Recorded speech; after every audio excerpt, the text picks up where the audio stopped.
If John Francome is not the most gifted horseman in national hunt racing, the best judges in the game have got it wrong. Other riders, like the inspired and constantly exciting John Joe O'Neill or the precocious Peter Scudamore, may deserve just as much allegiance from the punters, but the most demanding examiners in the sport tend to agree that when it comes to a field for horses, the touch and calculating judgment that makes them jump safely and effectively, Francome is the man. My biggest asset, and the one that separates the jockeys that ride a lot of winners from the other jockeys, is being able to judge early on in a race how fast your horse is going to go for how long. It's being able to judge what his cruising speed is and to know where you should be in a race. A lot of people think I'm not always doing my best when I'm riding because I sit still and I look as though I'm not doing anything, when in actual fact what I'm doing, I've got hold of the horse's head and I'm squeezing it with my legs. I'm not unbalancing it by having my stick up and pushing the head off of it. When I come to a fence, if I'm not quite right, I've got a choice. I can either take a pull at the reins and it goes slower to put it right, or I can go a little bit quicker and make the horse lengthen his stride and put him right that way. Even excellence is not rewarded every day, but those who pay his wages know that class is a good investment. Sometimes it shows at the climax of a race, and sometimes out in the country, when a novice chaser like CMH turns awkward and tries to impersonate an ejector seat. Francome, since his days in the show jumping ring, has been expert at refusing such hints. Some would say he does not get on well with wayward animals, that their vulgar ways offend his talent. Tell that to Daring Rose. He's pulling himself up, he's dropping himself out a bit.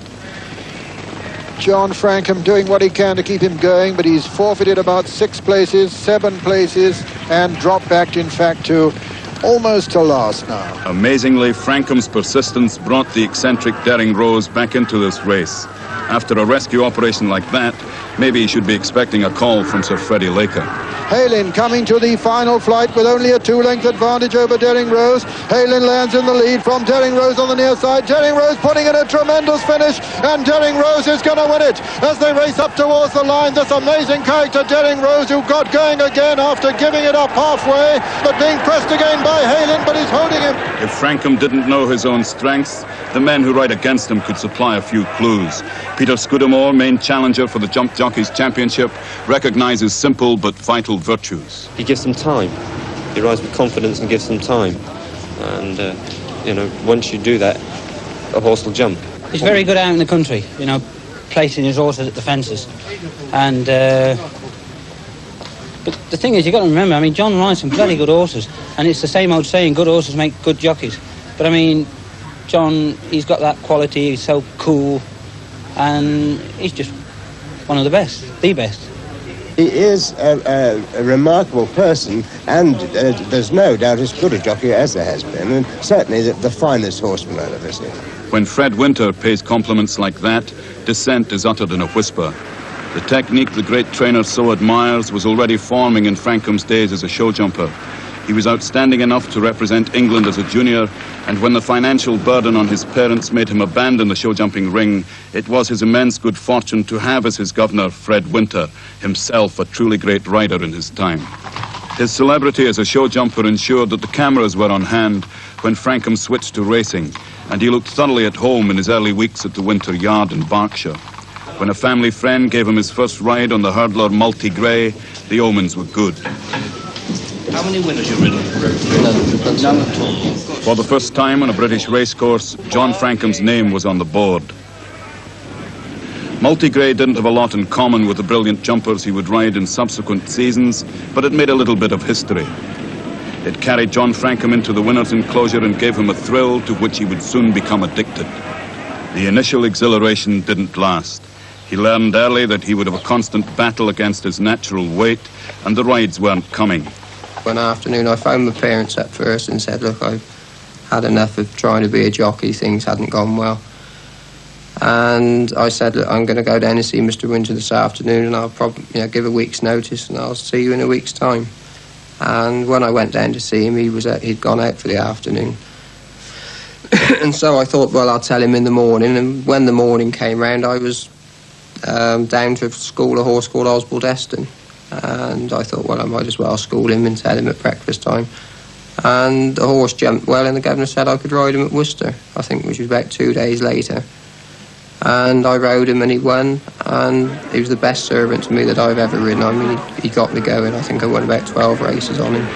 It's Oswald Deston on the right, on the far side. It's New Romney, and over the last, stride for stride they are, with Oswald Deston getting away from it first. New Romney on the far side. Very little though between these two. Oswald Deston just with a fractional advantage over New Romney as they race up towards the line. It's Oswald Deston, John Francome. The thing that really changed me, I was always sort of quite, well, I still am, very happy-go-lucky type of person.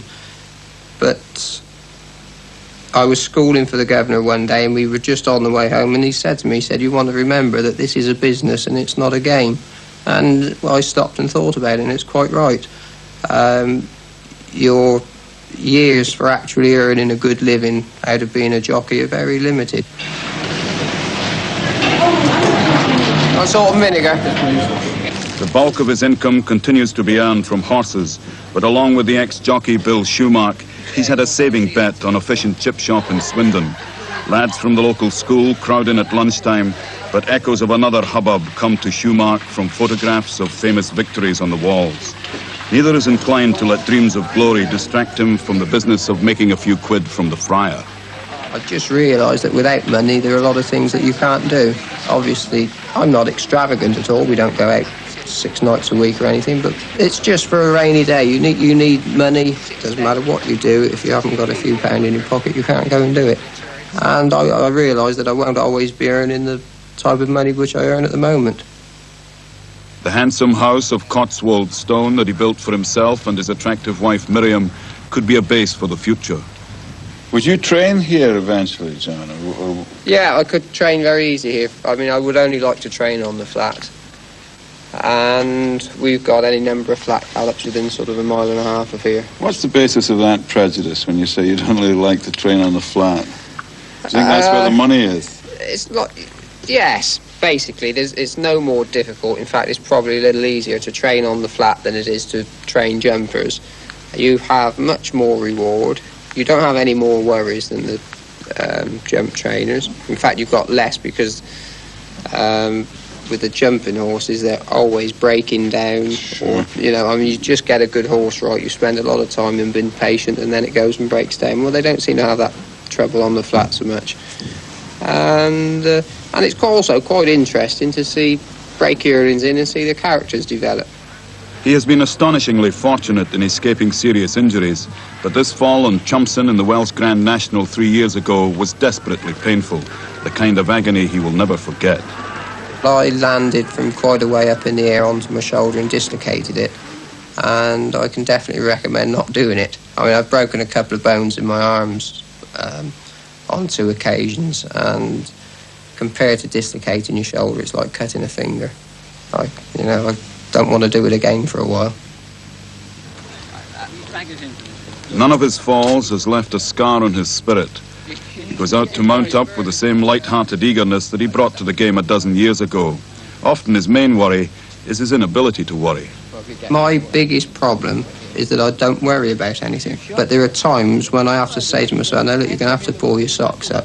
Now, I mean, I'll mess around during a race sometimes. I mean, I could be honest with the odds I'm a favourite.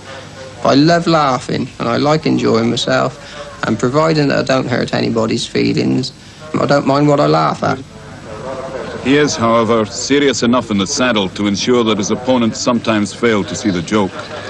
He was entitled to some marathon smiling in 1978 when the Cheltenham Gold Cup fell to him and Midnight Court from Fred Winter's stable. Coming to the last sprints now, and Midnight Court has only got to jump it. He jumped The original date, but such complications didn't diminish Francome's pleasure. Nor could his sympathy with the injured John Joe O'Neill prevent him from cherishing the thrill of riding Sea Pigeon to victory in the Champion Hurdle of 1981. Sea Pigeon.